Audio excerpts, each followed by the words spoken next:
ಏನಾಯ್ತು? ಡಾಕ್ಟರ್, ನನ್ನ ಹೆಂಡತಿ ಶಿ ಇಸ್ ಪ್ರೆಗ್ನೆಂಟ್ ಡಾಕ್ಟರ್. ಚೆನ್ನಾಗೇ ಇದ್ದರು, ಊಟ ಮಾಡಿದ್ರು. ಅದಾದಮೇಲೆ ಒಂದು ಮದ್ದಿನ ಪುಡಿನ ಹಾಲ್ಗಾಕಿ ಕೊಟ್ವಿ, ಅದನ್ನು ಕುಡಿದ್ರು. ಅದಾದಮೇಲೆ ಚೆನ್ನಾಗೇ ಇದ್ದರು. ಆದರೆ ಇದ್ದಕ್ಕಿದ್ದಂಗೆ ಹೊಟ್ಟೆ ನೋವು ಅಂತ ಕಿರ್ಚಕ್ಕೆ ಶುರು ಮಾಡಿದ್ರು. ಅದೇನೋ ಒಂದು ಸ್ವಲ್ಪ ನೋಡಿ ಡಾಕ್ಟರ್ ಪ್ಲೀಸ್. ತುಂಬ ನೋವು ಅಂತ ಒದ್ದಾಡ್ತಿದ್ರು ಮೇಡಮ್. ಪೇನ್ ಕಿಲ್ಲರ್ ಇಂಜೆಕ್ಷನ್ ಕೊಟ್ಟಿದ್ದೀನಿ.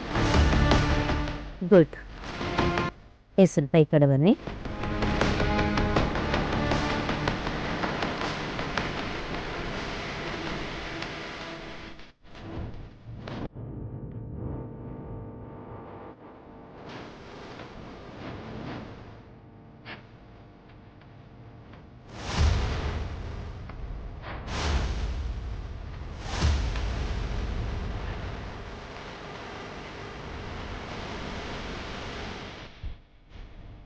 ಡಾಕ್ಟರ್ ಶ್ವೇತಾ, ಇವ್ರ ಬ್ಲಡ್ ಸ್ಯಾಂಪಲ್ ತೊಗೊಂಡು ಲ್ಯಾಬಿಗೆ ಕಳಿಸಿ. ನನಗೆ ಇಮಿಡಿಯೇಟಾಗಿ ರಿಪೋರ್ಟ್ ಬೇಕು.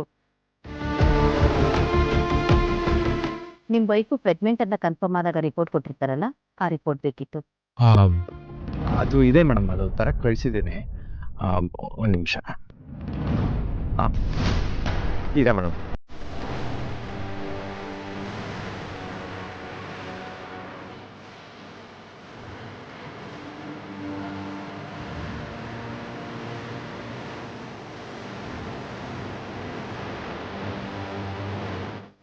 ಹಾಂ, ನೀವೆಲ್ಲ ಸ್ವಲ್ಪ ಹೊರಗೆ ಇರ್ತೀರಾ? ಡಾಕ್ಟರ್ ಶ್ವೇತಾ, ನೀವು ಬ್ಲಡ್ ಸ್ಯಾಂಪಲ್ನ ಲ್ಯಾಬಿಗೆ ಕಳಿಸೋ ವ್ಯವಸ್ಥೆ ಮಾಡಿ.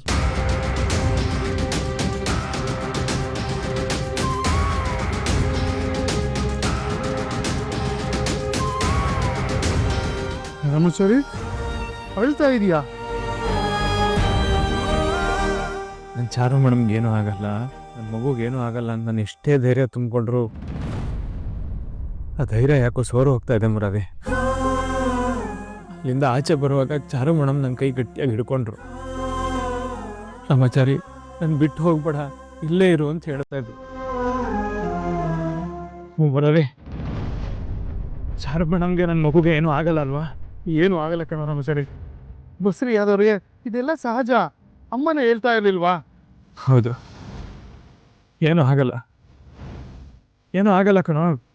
ನೀನು, ನಾನು, ಅಮ್ಮ ಎಲ್ಲ ಚಾರು ನಮ್ಮನ್ನ ತುಂಬ ಚೆನ್ನಾಗಿ ನೋಡ್ಕೊಂಡಿದ್ದೀವಿ.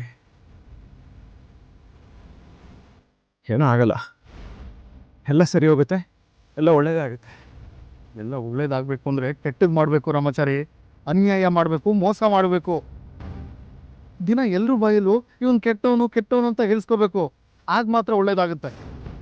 ನೀ ಯಾಕೋ ಇಂಥ ಮಾತಾಡ್ತಾ ಇದೆಯಾ? ಮತ್ತೆ ನೀನು ಒಳ್ಳೆಯವನೇ ತಾನೆ? ನೀನು, ಅಮ್ಮ, ಚಾರು, ಹೊತ್ತಿಗೆ ನಾನು, ಎಲ್ಲರೂ ಒಳ್ಳೆಯವರೇ ತಾನೆ? ಮತ್ತು ನಮ್ಗೆ ಯಾಕೆ ಈಗ ಆಗ್ತಾ ಇದೆ? ಒಂದು ಸರಿ ಆಯಿತು ಅನ್ನೋಷ್ಟರಲ್ಲಿ ಮತ್ತಷ್ಟು ಕಷ್ಟ, ಅದು ಸರಿ ಆಯಿತು ಅನ್ನೋಷ್ಟರಲ್ಲಿ ಮತ್ತೊಂದು ಕಂಟಕ. ಇದೆಲ್ಲ ಯಾಕೆ ಗೊತ್ತಾ? ನಾವು ಒಳ್ಳೆಯವರಾಗಿರೋದಕ್ಕೆ. ಸ್ವಲ್ಪ ದಿನನಾದರೂ ನೆಮ್ಮದಿಯಾಗಿದ್ದೀರಾ? ಮಾನ್ಯತೆ ಅವ್ರ ಸಮಸ್ಯೆ ಸರಿ ಮಾಡೋಷ್ಟರಲ್ಲಿ ವೈಶಾಖತ್ಗೆ ಶುರು ಮಾಡ್ಕೊಂಡ್ರು. ಅವ್ರಿಗೆ ಪಾಠ ಕಲಿಸೋ ಸಮಯಕ್ಕೆ ಸೀತಾಲಕ್ಷ್ಮಿ ಅವರಪ್ಪ, ಅವ್ರಿಂದ ದೂರ ಮಾಡೋ ಹೊತ್ತಿಗೆ ಅದಕ್ಕೆ ಅವರಮ್ಮ ಏನೋ ಮಾಡಿದ್ದಾರೆ, ಅದಕ್ಕೆ ಹೀಗಾಗಿದೆ. ಲವ್, ಮತ್ತೆ ಇಲ್ಲಿಗೆ ಯಾಕೋ ಚಾರು ಮೇಡಮ್ ಅವ್ರ ಅಮ್ಮನ ತರ್ತಾ ಇದೆಯಾ? ಅವ್ರಿಗೂ ಇದಕ್ಕೆ ಏನು ಸಂಬಂಧ?